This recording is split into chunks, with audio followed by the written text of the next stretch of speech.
अस्सलामुअलैकुम बॉयज। आज का हमारा टॉपिक है जलते पाँव, जिसके आज हमने क्वेश्चन आंसर करने हैं।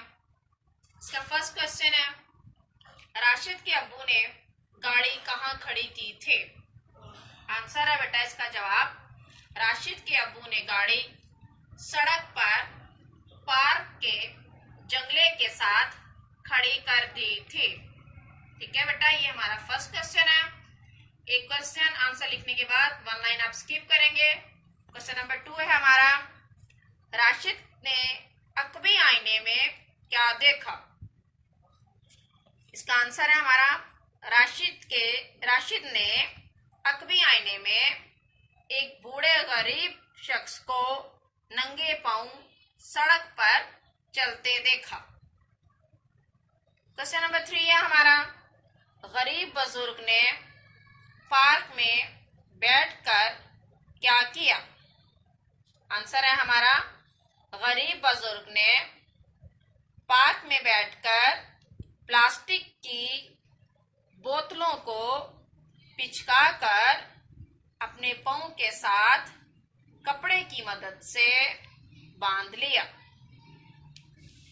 क्वेश्चन नंबर 4 है हमारा, राशिद ने अपनी बहन शाहिदा से क्या मशवरा किया।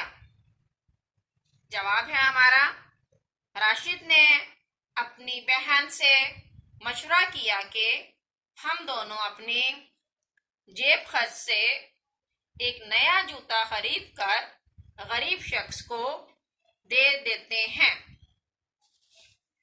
सवाल नंबर 5, राशिद साइकिल पर क्या करने गया था। जवाब है हमारा, राशिद साइकिल पर मार्केट जूता खरीदने के लिए गया। क्वेश्चन नंबर 6 है हमारा, बुजुर्ग ने जूते लेकर क्या कहा। बुजुर्ग ने खुश होकर राशिद को दुआएं दें। ये था बेटा हमारे आज के क्वेश्चन आंसर। उम्मीद है आपको अच्छे से समझ आ गए होंगे, जिन्हें आप अपने पेरेंट्स की निगरानी में टेस्ट कॉपीज पर लिखिएगा और याद कीजिएगा।